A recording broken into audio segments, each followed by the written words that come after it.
Aaron and William Styron were interracial homosexual lovers that decided to architect and construct a new version of Nat Turner's life that would marginalize them.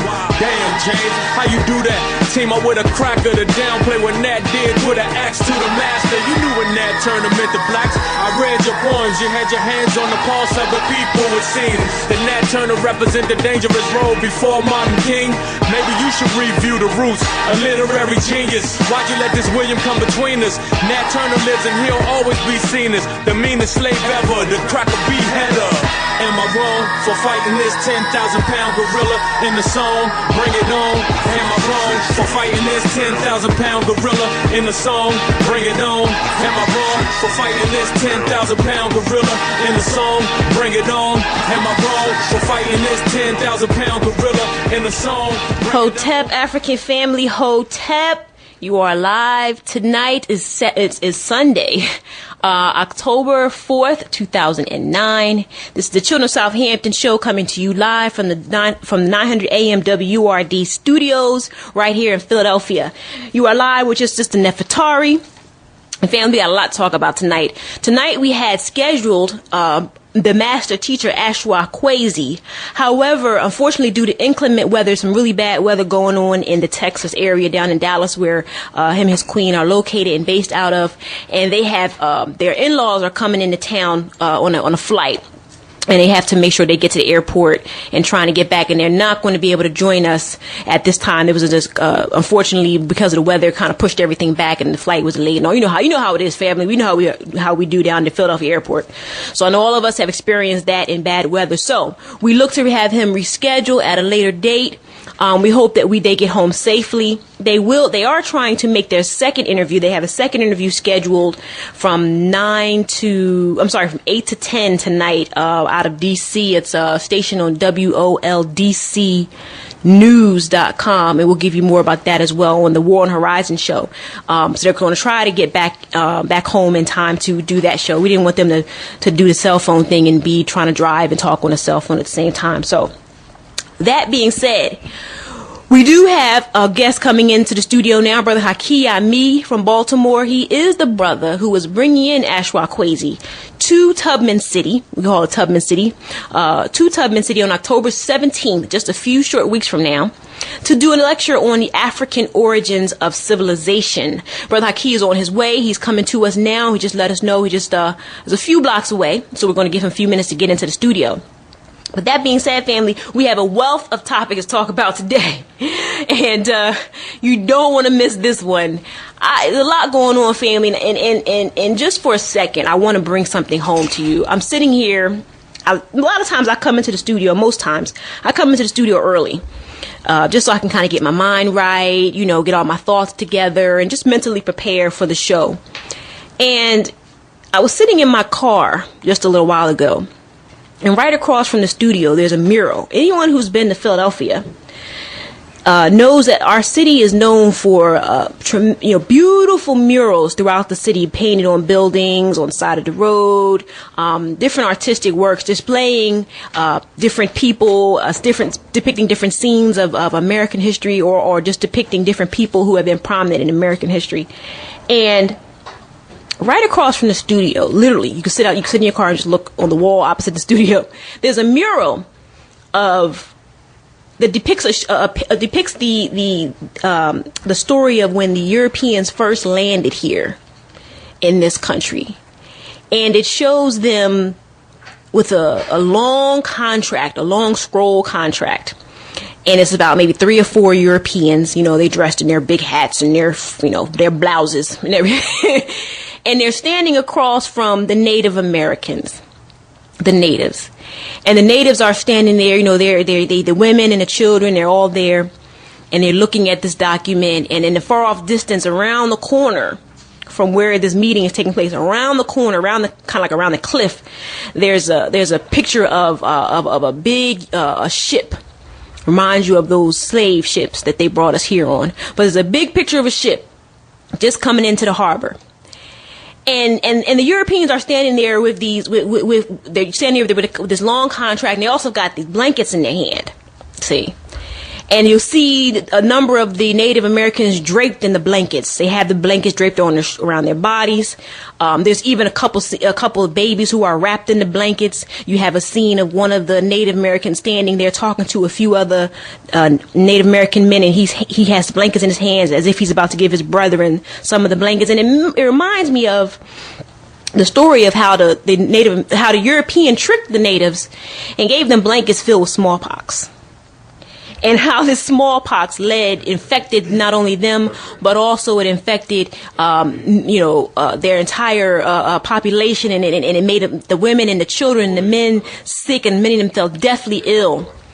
It was a tool for genocide. It was a tool for genocide. And I'm saying all this, family, because it's going to tie in what we're going to talk about today. But when I look at this, it weighs heavy on my heart. So if you hear my voice tonight, I'm a little bit down, I feel a little bit demoralized. It's because I'm looking at this mural, and on the streets of Philadelphia, on the streets of Detroit, on the streets of Los Angeles, the streets of Miami, you don't see full-blooded Native Americans walking around at all, family. They are out, they're gone from existence. Though there are some out there on the reservations, they're on, we don't call them reservations, they're on these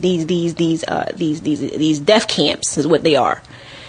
These internment camps. That's where some of them are still located. But for the most part, you should see millions of full-blooded Native Americans walking around the streets of this country, and you don't, because the European wiped them out. He wiped them out. He had them sign a long contract that he didn't understand, and he tricked them and gave them blankets what they thought would make them warm and help them to fight the cold. And he killed them. He murdered them. He committed genocide against the people. And I'm bringing this home, family, because right now we are embraced by this thing called hip hop. Okay, we're embraced by this music, this deaf noise. And what's happening is many of our young people are going out and they're signing these long contracts. The Europeans sitting down with them right now as we speak in some big offices, sitting down with our babies, our brothers and our sisters. And they got these young people signing these long contracts. And these young brothers and sisters, they don't know what they're signing. They don't know what they're getting into. They just know that they see the money on the other side of the table. They see the dollar bills at the end of the contract. And they're signing their souls away. They're signing their lives away. It's another form of genocide. And we see it played out. What happens is they take that contract, they sign it, they go into those studios, they make that deaf noise. The deaf noise then gets played all across the world. And then the brothers and sisters in the street carry out what they hear in the songs. They continue to call themselves the N-word. See, if you call yourself the N-word, the more you call yourself the N-word, the more zeros you're going to see at the end of your contract. The more times you call your woman a black bee and a whore, the more dollar bills you're going to see at the end of the contract. But what that spells out to your people around the world is death and destruction. The more death and destruction you're going to see in your community, and we're seeing it. We know this. We talked about this last week. We talked about the Negro Madness syndrome. And it's a form of Negro Madness because it's a form of, you don't know what you're doing. You don't know your history. You don't know your culture. You don't know where you come from. So as a result, you don't know what you're doing. You don't know what you're doing. You're walking around. You're just emptying your void. You don't know what you're doing. What is going on now, family? It's taking another very destructive turn. A very destructive turn. And what's going on now, family? As I saw a video this weekend that really disturbed me. It really disturbed me. Because there's a segment of our community out there that consider themselves African-centered, consider themselves conscious. And they're they're turning our culture and our movement into a degenerate culture and a degenerate movement. For those of us who are in our 30s, we remember, I remember growing up as a little girl, for example. I remember KRS-One and Public Enemy and oh my gosh, Miss Melody and the Nubian Brothers. So many of these hip hop artists. When I was just a little girl, I was middle school, elementary school age.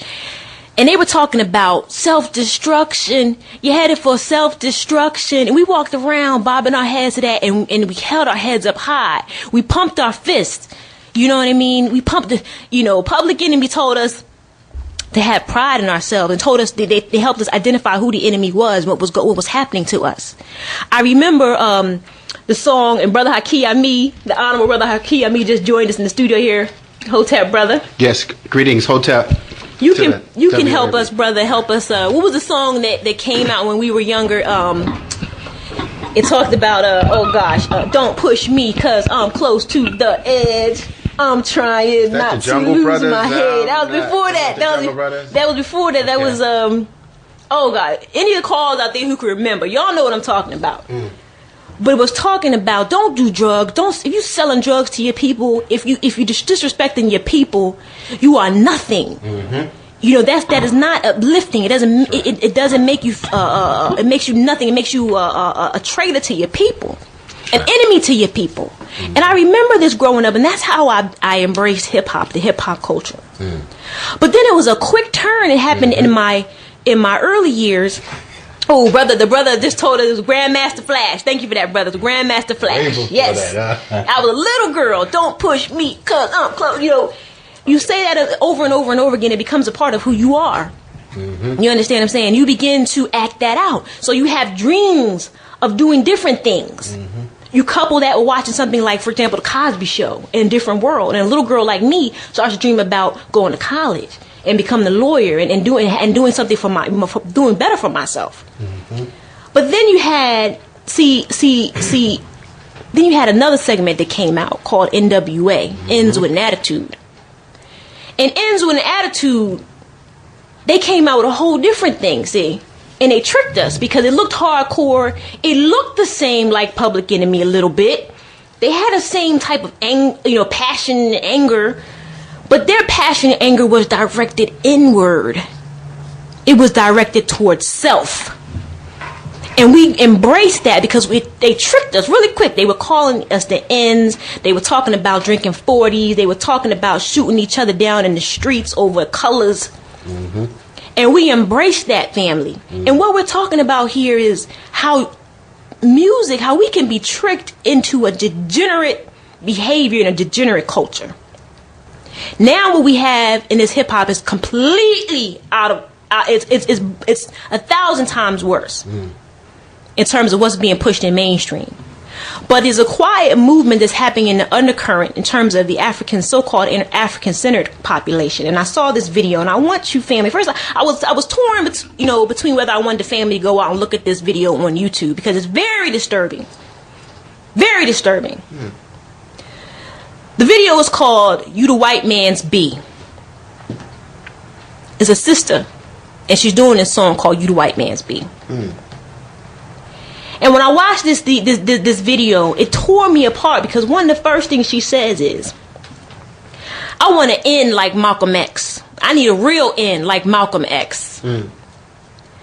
To use the N-word in the same sentence in referring to our shining black prince, Malcolm X, and think that you're saying something positive. It leaves me, brother. Last night, Professor Poe was at an Nkrumah workshop, a celebration for Kwame Nkrumah last night at Imhotep Charter School here in Philadelphia. And he said something that really struck me. He said he doesn't like to use the term African American because it's a form of like schizophrenia, he said. It's almost like saying a Jewish Nazi. And we all laughed. I said, whoa, that was deep. When you present yourself to say, I want to end like Malcolm X, that's a schizophrenia. That's a form of Negro madness. You understand what I'm saying? You can't use those terms synonymously. And I want to take a moment because I want this sister, if she's listening, the sister who did this song, to understand. I'm a black woman. I consider myself an African nationalist. And I'm not beating down on you, sister. I love you, my sister. I love you. But I want to talk to you, sister to sister, black woman to black woman, because what I saw, and it chokes me up now because it really made me emotional because we don't understand the magnitude of the damage that we are doing. Sister, when you promote a song like that, you don't understand. I know what you're trying to promote is positive information. You're talking about the brothers out here, wearing their pants off their behind. You're talking about the brothers being taken and used by the white man in the hip hop industry. You know, you talked about worshiping the white man's God. All that is true information. It's true. It's real. But what you don't do, sister, is you don't couple that with a term like the N-word. We talked about the N-word last week. That word was used to destroy us as a people. It was. Do you really believe Malcolm X would love for you to hear you? What do you think he is thinking right now in the ancestral realm, knowing that you were calling him an N-word? Come on, sister. Come on. You walking around in the video with your, and all kind, your clothes, you're showing all kind of body parts. Come on, sister. Come on. That's not the way. And I know people think we're going to reach these young people a certain way. That's not the way we're going to reach them. We cannot get. Let me tell you something. When I was growing up, I used to love listening to my grandmother. I would talk to her for hours. We would talk, and I would just sit there and be in amazement and listen to what all the questions I had. She would answer them for me, and I would just listen. And I had so much respect for her. But my grandmother never once came down to my level as a child. She always said, and my mother used to do this too. We all know this growing up. And your mom used to say to you, don't think you're doing anything I ain't doing. You think you got me. You think you know what you're doing. I done everything you've done, and then some. And you're like, yeah, right. She don't know me. You suck your teeth and I got something for her. Right? Mm-hmm. What we don't understand is, what they didn't do is they didn't come down to our level and say, I'm going to come down there with you and I'm going to do what you're doing. And I'm going to lower myself to your level so I can reach you. Mm-hmm. No. They said, I'm going to put my hand out and you better come with me and follow me if you know what's good for you, because I know what's good for you. Mm-hmm. That's how they pulled us out. We are not going to reach our young people by getting down into the gutter with them.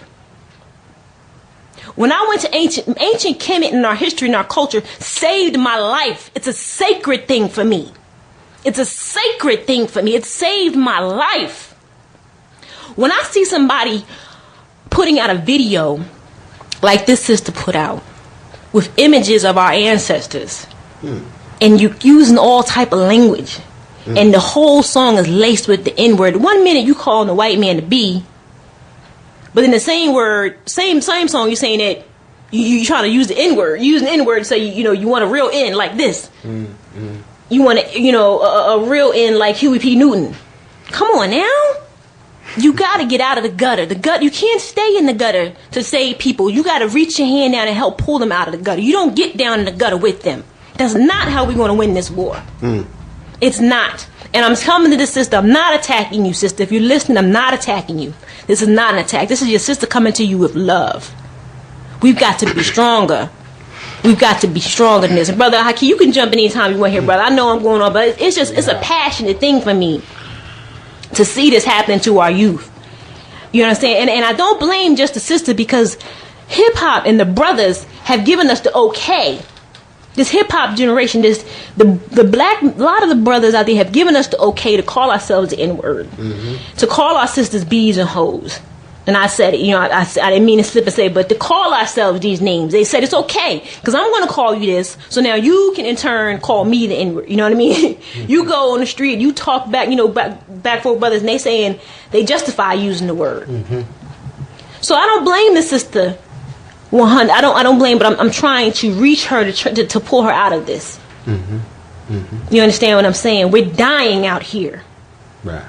We can't save our babies this way. We have to have something that's sacred. If we cannot hold our ancestors who fought and died for us in a level with a level of respect and level of in a level of sacredness, then we are doomed as a people. We're doomed. Nobody else is out here saying this, family. These Jews out here are not saying that Albert Einstein, that's my kike. And yes, I said it. They're not saying that. They don't use that word as a term of endearment. They don't try to turn that word around and embrace it.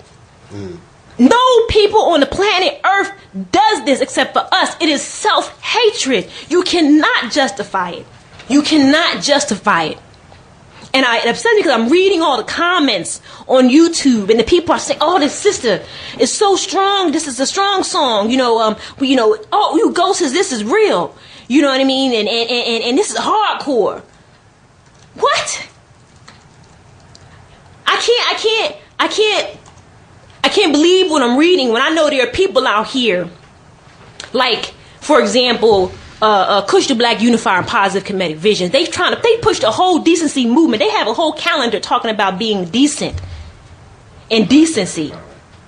You understand what I'm saying? I can't justify this when there are people out here who are really doing the work. Brother Ashwa Kwesi, he takes us to Kemet and teaches our history. He don't point to the temple and point to the glyphs and say these are some real ends. He don't say that. He don't point to the if it's okay to say I want a real end like Malcolm X, the next step is to say that Harriet Tubman was a real tough bee. She was a real strong bee. That's the next step. Family, we are one step away from that. We are one step away from that. We have got to check ourselves, check our morality, check our level of decency. And I'm not, again, never misinterpret what I'm saying, family. I am not standing up here preaching myself holier than thou. But this culture, we talk about this culture we are embracing, it saved my life. And I'm not going to let anybody else out there disrespect it. I'm not going to let no white disrespected. I'm not going to let no person who looks like me disrespected. It's not going to happen. We got a call on the line. I'm going to take this caller. This is Sister Sandra. Yes. Sister Sandra, how you doing, sister? How you doing? I just turned into the show, but I was thinking while you were talking.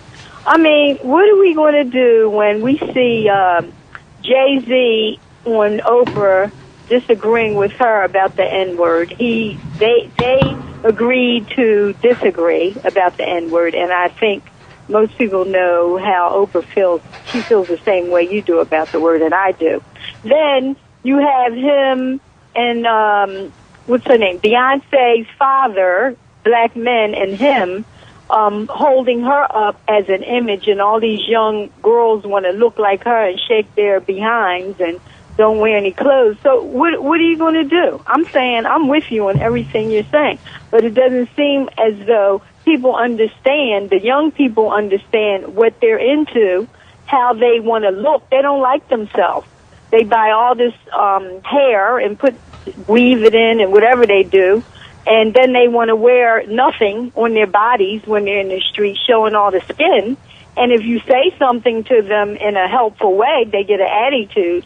So I want to know, what are the adults saying who are their beloved ones? I can't understand it. It really upsets me all day long.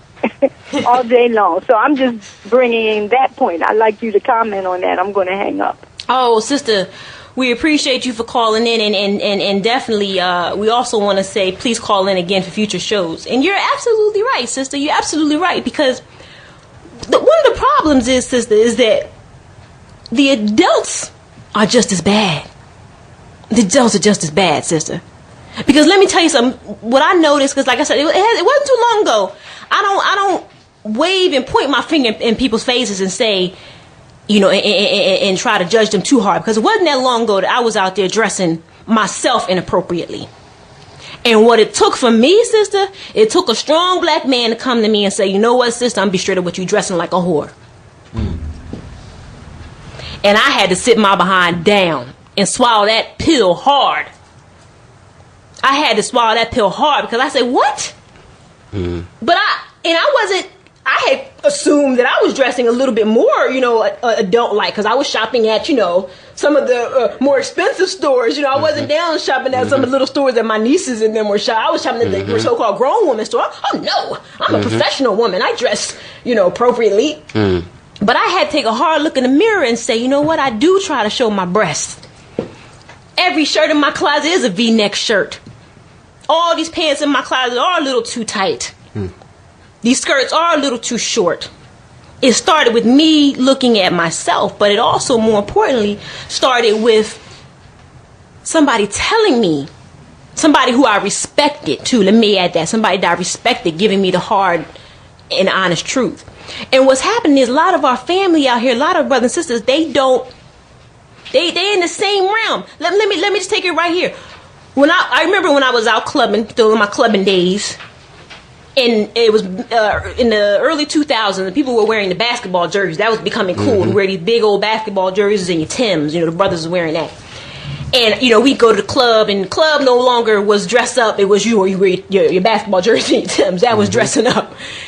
And I remember, when I would come home and I walk, in my neighborhood, and I'd see black men in their 40s and 50s wearing jerseys and Timbs, and their pants hanging off their behind. And I remember, what the heck? What the heck is this? You understand what I'm saying? I remember starting to see women in their 40s and 50s wearing little skimpy clothes and bopping around, and they, I began to see it, and I said, wow, the adults, they don't want to be adults. They don't want to grow up. They are scared to grow up and be adults and be responsible black people, responsible race people. They are afraid. They want to hold on to their youthful ignorance because they think it's cool, and they think if I just do this and dress this way. I see people asking their young kids, hey, teach me that new dance, so teach me that new dance. But they wouldn't go to the club and do the same new dance. Right. Sure.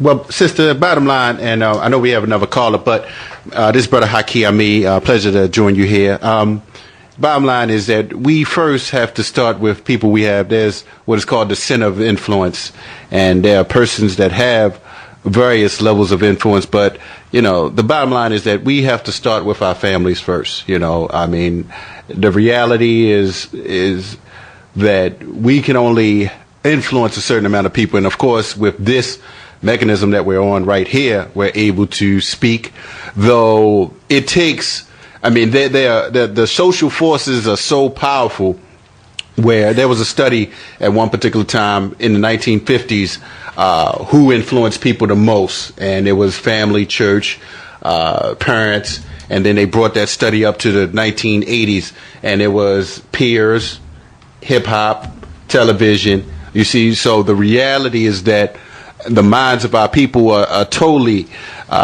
inoculated with, with this mass media propaganda that's aimed at destroying. So people are just totally out of their mind. They don't have their own mind. Their mind is like a little chip that the corporate marketers can turn on at any particular time and insert an emotional response in you to do a certain thing. And so this is our warfare. This is our war front, what we're doing right here. And so we're simply saying that do not condone it.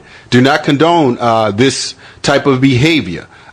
We have to stand up, and when we see it in our friends and our families, because sometimes, like you said, sister, you said earlier how you don't want to go in a gutter to reach people. And, I hear a lot of folk saying we got to reach people, but it's just like, well, how much reaching we going to do? Because what am I? And I always say this to my family and to, some of my peers. I'm like, what, am I going to smoke crack with you? And there you go, brother. Where does it end? Where does the standards end in terms of what we going to do to say, yeah, I'm just like you, right. And because I know one brother I was talking to, he said, well, you don't want to appear like an elitist, brother. You don't want to appear like an elitist. Well, I'm like, look, bottom line is they have to, I'm not going to say they, but we have to have some goals and aspirations. Right. We have to expect and demand more out of ourselves and out of our existence. And so that means, this poverty and just even you had something about poor righteous teachers. I don't, whatever that means.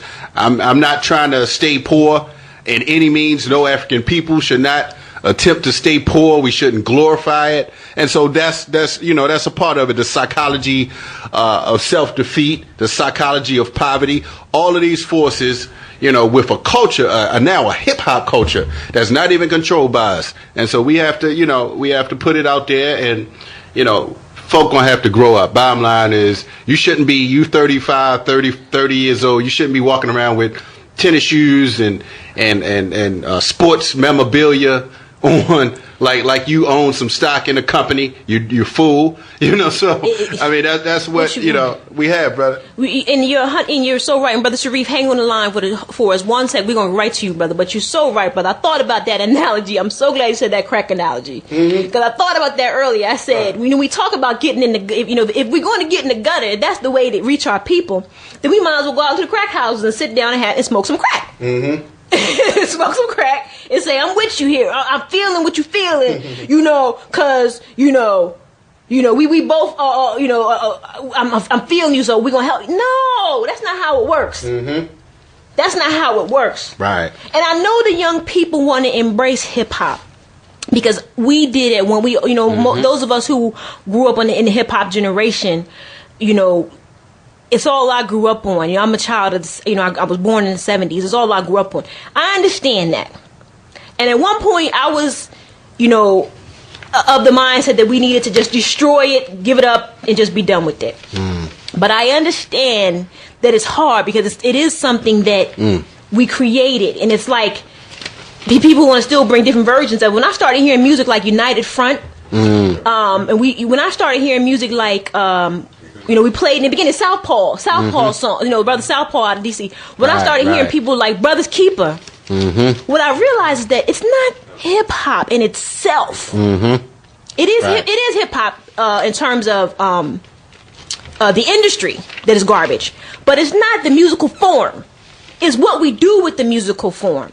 If this sister could have taken this same song, strip it of the N-word, okay, strip it of a lot of the vulgarities that she used, and come with the same approach, here's the thing that's interesting, family.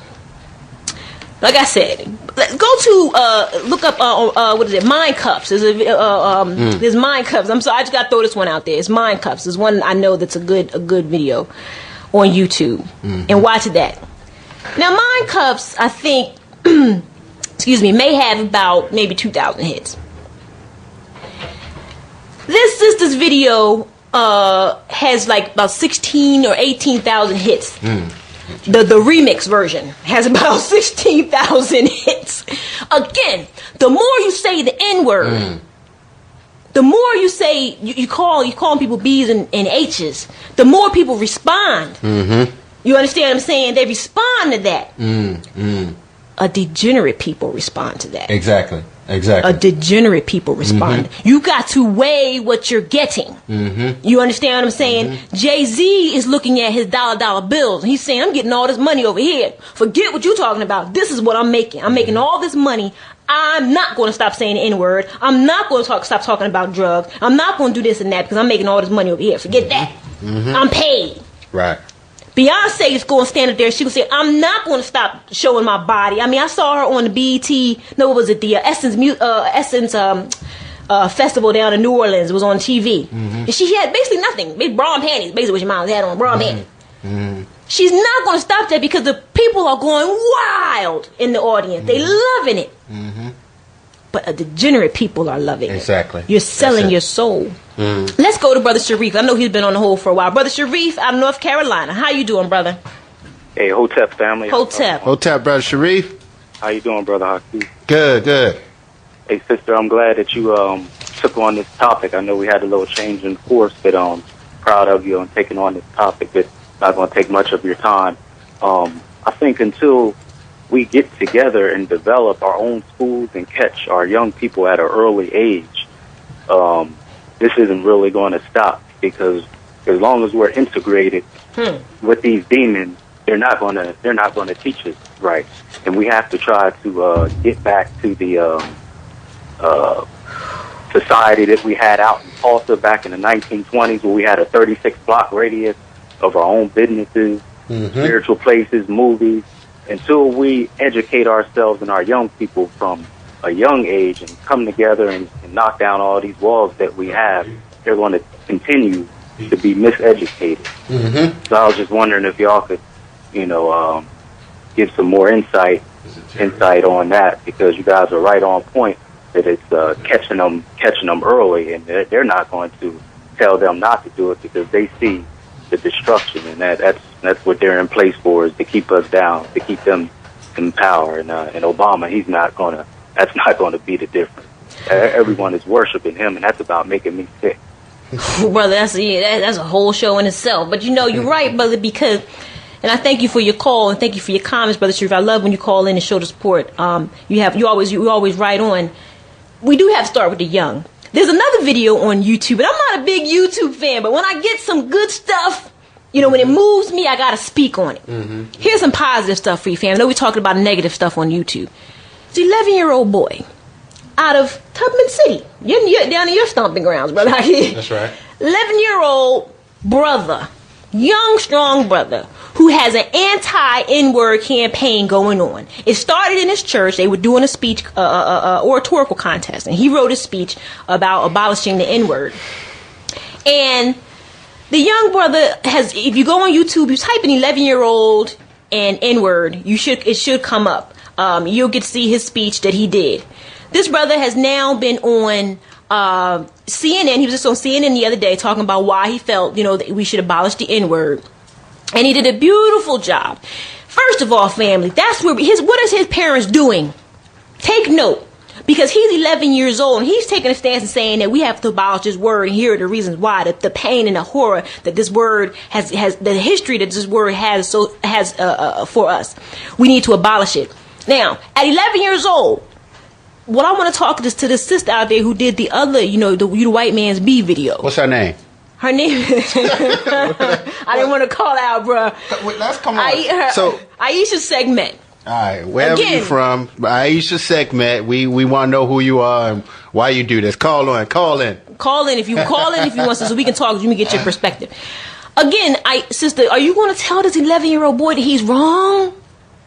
He's wrong for going to launch this campaign. This 11-year-old boy who is standing up proud in front of these thousands of people in his church and giving this speech. He didn't stumble. He didn't stammer. He didn't miss a word. He didn't mispronounce a word. It took strength. He had to stop and memorize this. All the stuff he had to memorize, alone to make sure. Now he's on CNN. This is bravery it takes for this young brother to do what he's doing. He's strong. We got to encourage that. Does he look now on YouTube and say, well, maybe this ain't what I'm supposed to be doing?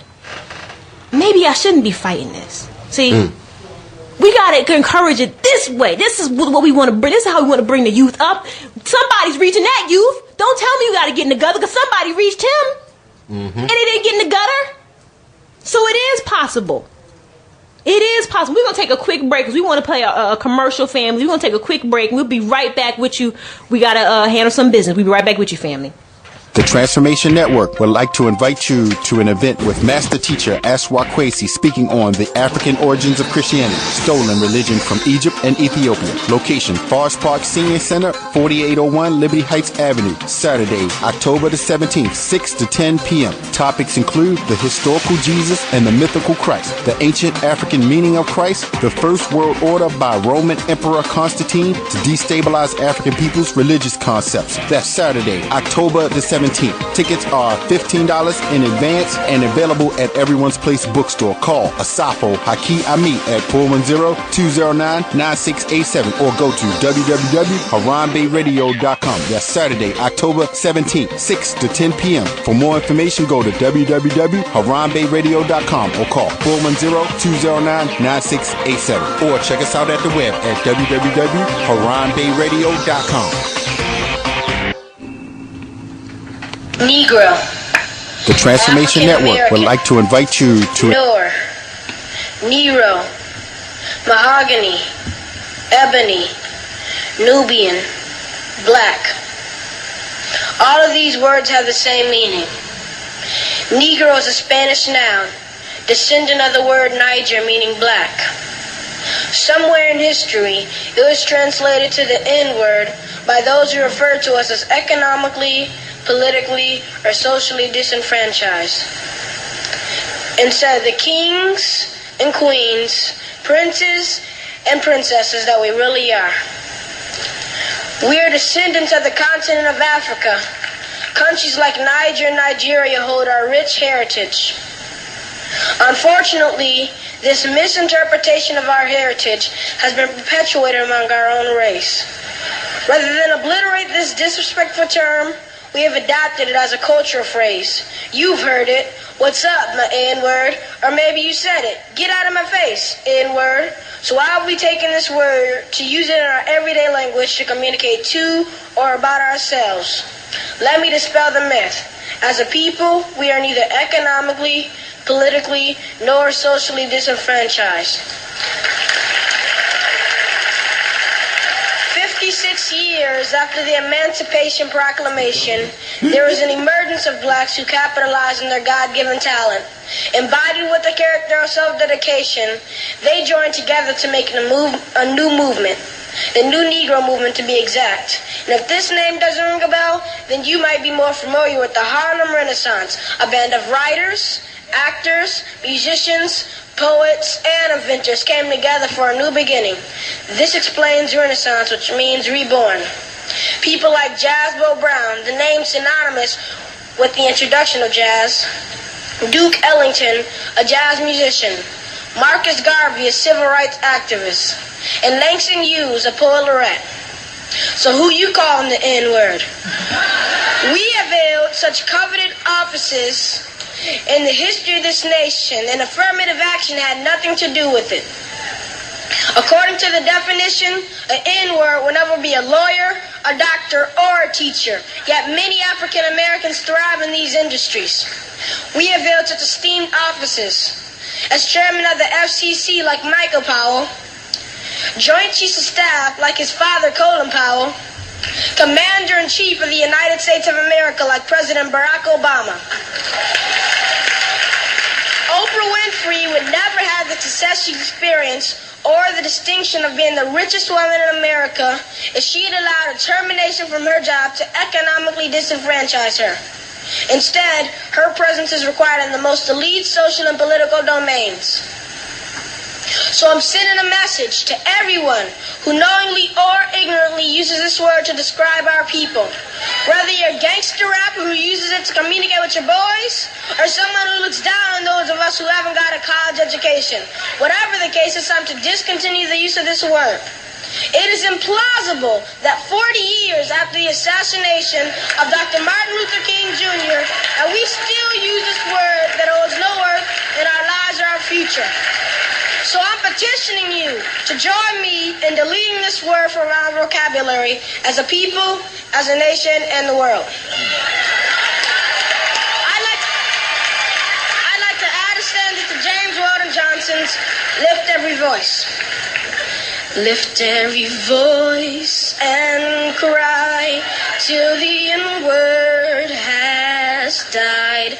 Let us cry out and proclaim our dignity. Although we may be free, gloom still hangs over we who use the word that made our fathers sigh. Sing a song that doesn't dishonor the mothers who bore us. Sing a song absent of negative words in the chorus. It's now 2009. Leave the N-word behind. Choose words that speak purpose and not defeat. My name is Jonathan. Family, you just heard it. We wanted you to hear it yourself in case you don't have a chance to get to YouTube or you don't use YouTube. You don't know how to search for it. But this is a baby. This is our shining black prince. This is what we want. This is what is supposed to come from us. I'm not agreeing with everything you said. There's some things I don't agree with. But overall, what he's talking about is abolishing the N-word. I agree with this young brother, the courage it took, the matureness it took to put this out. Then you got a grown woman, sister. You a grown woman. You're not 11 years old. You a grown woman. And you're going to get her talking about you want to end like Malcolm X? What is this 11-year-old supposed to do when he looks at you? What is he supposed to think? We've got to become a more moral people. It starts with ourselves. Families, first of all, sister, put clothes on your body. I'm telling you, when I walk down the street now, I walk down the street of Philly and I'm fully clothed, and I got brothers who I ain't never think they would say, these same brothers who, if I came down the street with nothing on Brother Haki, they would say, hey, shorty, what's up? Right? When I come down the street, brothers, hey, sister, how you doing? Hey, sister, how you doing? How you doing today, sister? It is such a whole different, I'm like, whoa. I walk with my head up now. I don't walk around, oh God, I hope you don't send it to me. Oh God, I don't feel all insecure. No, I walk with my head up because they see me coming. They see a strong black woman who has integrity, who has morals, who has self-respect. Brother, stop using the N-word. Sister, stop using the N-word. It is ridiculous. Don't come to me with no asinine argument as to why we need to use this N-word. And I don't want to hear no elders coming in with no asinine argument. They coming, sister. I'll tell you. I mean, they're coming. With this type of behavior, and one thing I in terms of the sister Aisha Sekhmet and several others that continue to try to reach out for young people, and understanding that. I mean, and there's even many people that try to incorporate hip hop with how we teach. And and young people are the most revolutionary segment of the population. They don't have a concern in the world. But the reality is, if they're not, that energy is not harnessed for our defense and for the protection of our own community and for nation building and family development, there is going to be internalized. That hatred and those words are going to be internalized. And so you're dealing with a dangerous situation if you don't have the resources to feed them, and to provide industry and provide jobs where they can be economically self-sustaining. You're just setting them up. You're really just setting them up. You're feeding that anger, and it's going to be turned inward. And that's in towards us as a people, because they're not going up to Manhattan or anywhere else and doing drive-by shootings. They're doing it in our own community. They're selling poison in our own community. They're using all this language against us in our own community. We're gonna go to our next caller. I hope we're pronouncing your name right. Facet out of Baltimore. Hotep, brother. Did we pronounce your name right? That's Tubman City. Tubman City, brother. All right. I first want to thank you for the work that you're doing. And I want to tell you that you're saving lives. It's not an overstatement. And people don't realize the magnitude of what using the N-word and engaging in other type of degeneracy does to our community. All of our moves towards progress have been undone by wickedly wise and Negroes and traitors and ignorant, deaf, dumb, and blind people in our community. They undid every slave insurrection, every positive movement from Garvey on down. And sister, understand, we have an army right now. And we want to go to war against crackers, but we can't do that until we get rid of these ignorant Negroes. So I want to give an admonition to your audience to listen to you well. Because if they don't heed your words, our army is going to go through and destroy them first so that we can get to the real battle that we have ahead of us. Woo! That's right, brother. Brother Facet, I want to thank you for calling up, brother, because you said it, brother, and you were strong. I'm hearing a strong black man on the line is what I'm hearing. I'm hearing a strong black man on the line who was saying it plainly and clearly. And I want to thank you for calling up. We invite you to call up again, brother, because it's wartime. We all recognize that. We see it. Even those in the church are starting to see it. It's we at the end of the days, they say, even those in the church are starting to see it. But how are we going to attack this thing? Right. We got to attack it in our right African minds. And if we don't do that, we are just going to help to quicken the pace of our own destruction. That's right. That's it.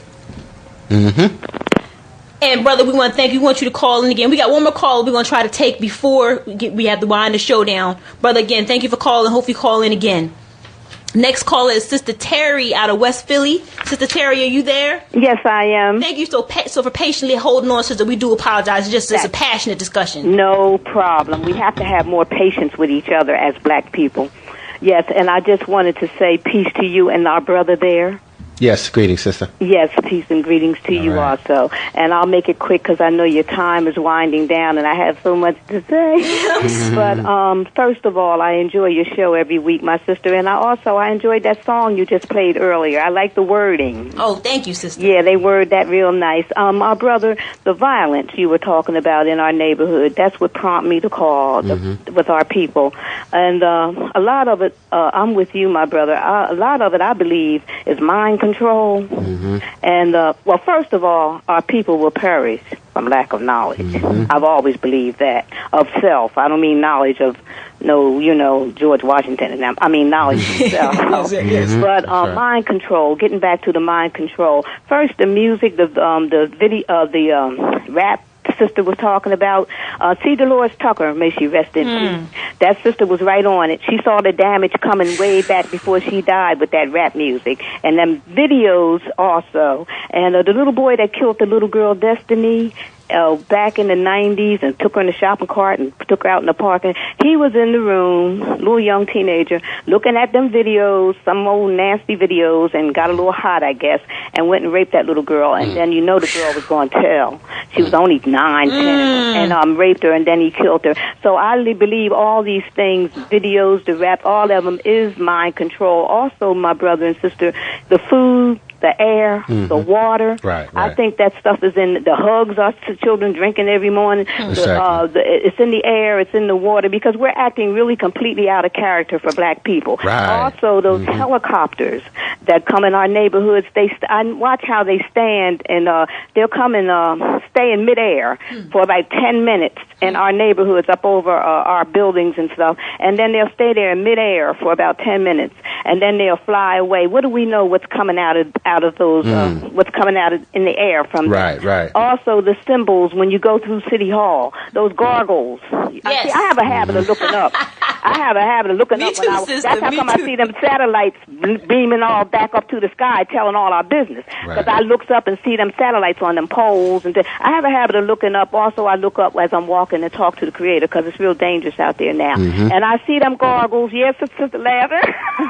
I see them gargoyles up over City Hall. But I'm just saying, all these things have a play in our action and, the way we do things. And last but not least, before I hang up, my brothers and sisters, these holidays got our minds and gone. I had a problem with them since the 70s when the Creator opened my eyes. Thank you, Lord. And these holidays. So we have all these damaging things on our that we're dealing with every day with our people. And we're at war, as they say. And I'll say in closing, my people will perish from lack of knowledge. But what's the other one? It's another one, y'all. Oh, you should know the truth. Know thyself.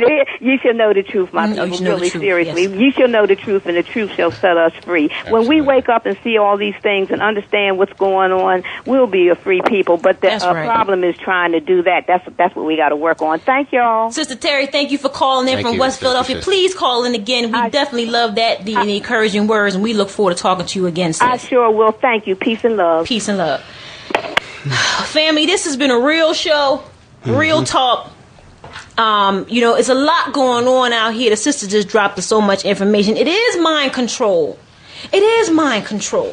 You understand? But when you start to go to events like this brother here, Haki Ami, he's out here in the struggle. He's doing things to try to wake us up as black people. Bringing Ashwa Kwesi into Tubman City. Those of us who are here in Philadelphia, we've seen him here several times.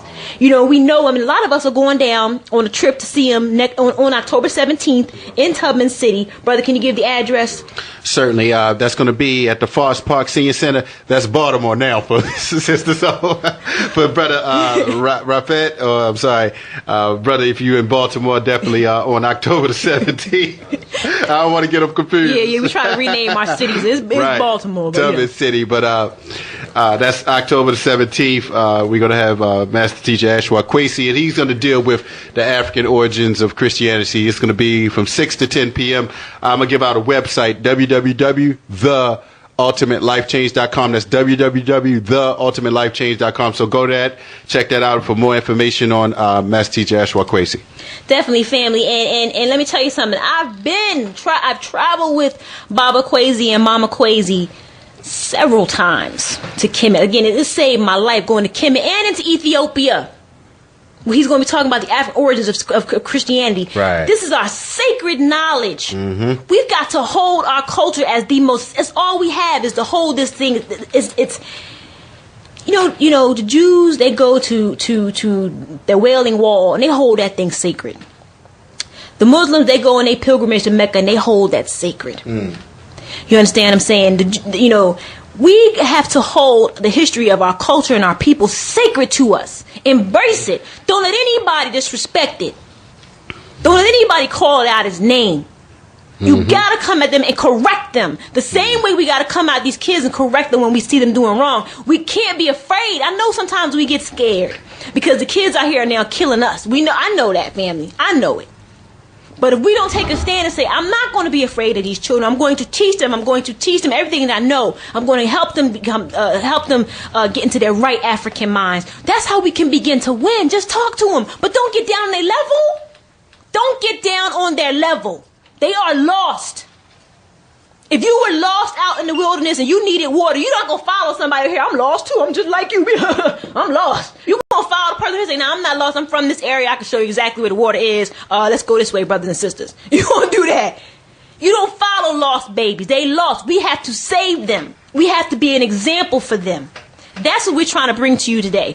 Going to some of these events like the one that's going to be held down in Tubman City, this is how we come out of this, family. I know some people, we had a call who called up one of our website. It's www.ourcause.com. That's OURKOS.com. OURKOS.com. And family, we love you. Sister Aisha segment, again, we're not trying to beat up on you. Call me, sister, 215-990-8672. 215-990-8672. Let's talk. Let's talk, sis. Let's talk. I love you. I love you. I love what you're doing. I'm trying to just help you get on the right path to find that water, sister. And with that, we're going to go on out because this is what we want, people. We want this, family. It's gonna be a surprising, uprising, insurgent, insurrection, protection. My people is lethal. Surprising, uprising, insurgent, insurrection, protection. My people is lethal. Abner Luima, Patrick Dorsey, Jose Sanchez, Amadou Diallo, Brody Gossett, Timothy Thomas, Taisha Miller, Malcolm Ferguson, Aaron Patterson, Angela Reyes, Larry Cobb, Richard Watson, Mami Abu Jamal, H-Rap Brown, Asada Shakur, Santiago Coley, Charles Africa, Dr. Matula Shakur, Afeni Shakur, Geronimo Pratt, Debbie Africa, Rebecca Johnson, George Day, Fred Hampton Jr. When we respond to terrorism in the same manner that American terrorists do, then and only then will we have true justice. Surprising, uprising, insurgent, insurrection, protection. My people is lethal. Surprising, uprising, insurgent, insurrection, protection. My people.